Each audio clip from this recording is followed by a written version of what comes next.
Imagine you're on a plane, thousands of feet up in the air, when suddenly the pilots pass out, leaving everyone on board in a state of absolute panic. Now, what if I told you that in this terrifying scenario, it was a 12-year-old boy who stepped up to take control of the plane?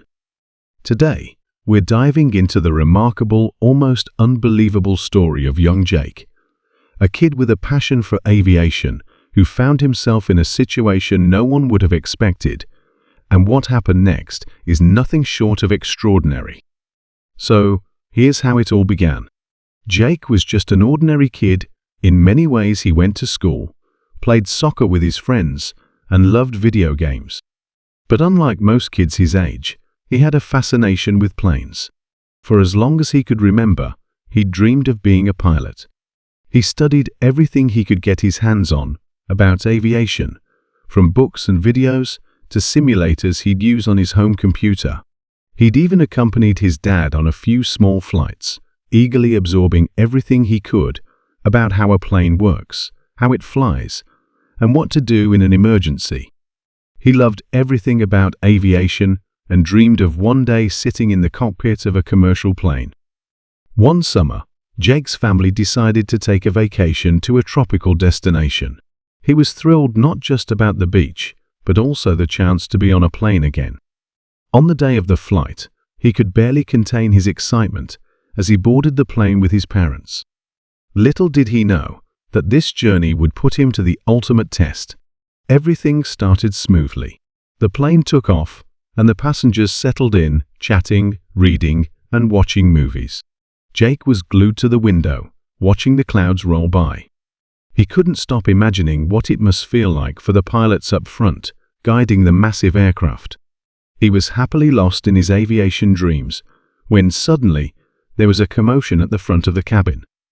Within moments, the flight attendants were moving quickly down the aisle, whispering to each other and looking very concerned. Jake noticed, but like most of the passengers, he didn't think too much of it at first. That was until an announcement came over the intercom.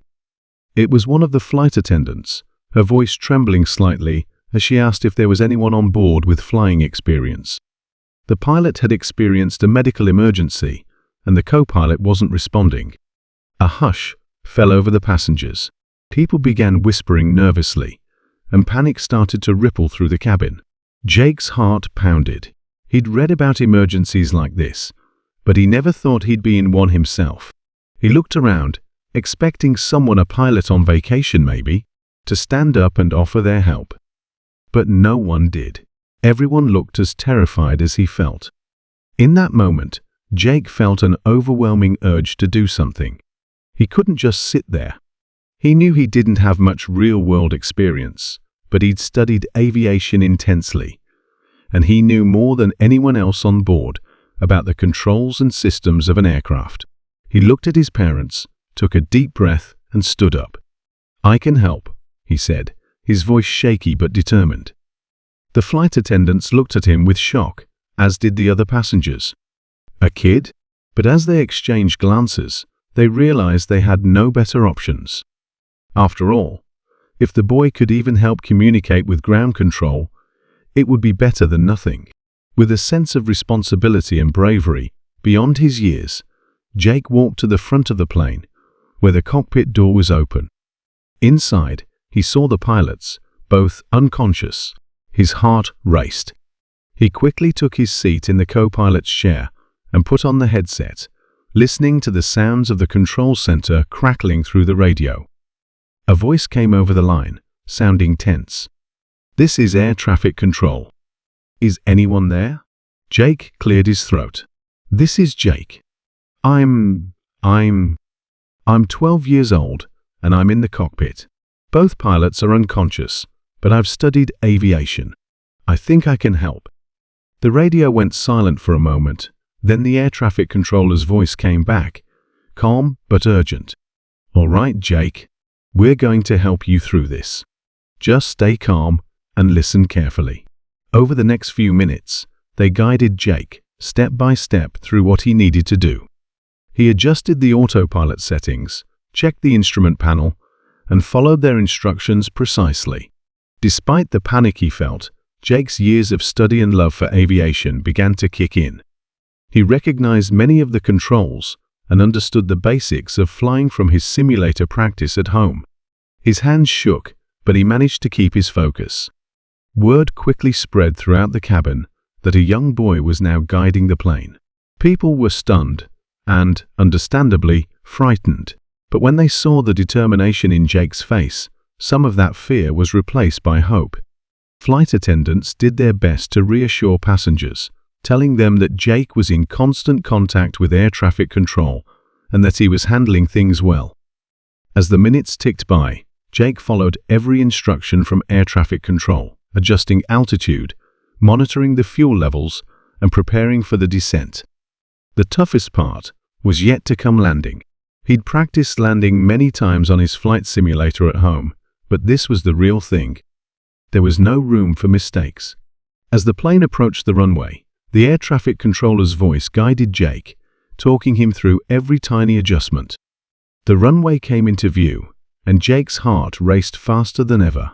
He could feel every muscle in his body tense as he lined up the plane with the landing strip, his hands steady on the controls. "Okay, Jake," the air traffic controller said. "Now gently bring down the nose. You're almost there." With a deep breath, Jake followed the instructions, feeling the plane's wheels make contact with the runway.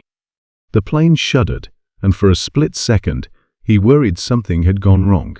But then he felt the plane slowing down, the runway stretching out ahead of him. A massive wave of relief washed over him as the plane came to a stop. In the moments that followed, the cabin erupted in applause and cheers. People hugged each other, some crying with relief. Jake's parents rushed to the front of the plane, embracing their son with pride and gratitude. The airline staff and emergency responders couldn't believe what they'd just witnessed. A 12-year-old had successfully landed a commercial plane in an emergency, a feat that many experienced pilots would find challenging. News of Jake's incredible bravery and quick thinking spread quickly. He became an overnight sensation, hailed as a hero by the media, and praised for his calmness under pressure. Pilots, aviation experts, and people around the world marveled at his courage, his composure, and the knowledge that allowed him to accomplish something so extraordinary at such a young age. Jake didn't seek out fame, though. To him, he had just done what he thought was necessary to save everyone on board. Later, when asked about the experience, Jake said, "I just remembered everything I'd learned and trusted that I could do it. I didn't really think about anything else, I just knew that people needed me." He became an inspiration to kids everywhere, showing that age doesn't define courage, and that sometimes the most unlikely person can become a hero. This story is a reminder of the incredible potential within each of us, and of the remarkable things we can accomplish when we put our minds to it. Thanks for joining us for this amazing story of bravery and resilience. If you enjoyed this, make sure to like, subscribe, and share with others who believe in the power of courage and determination.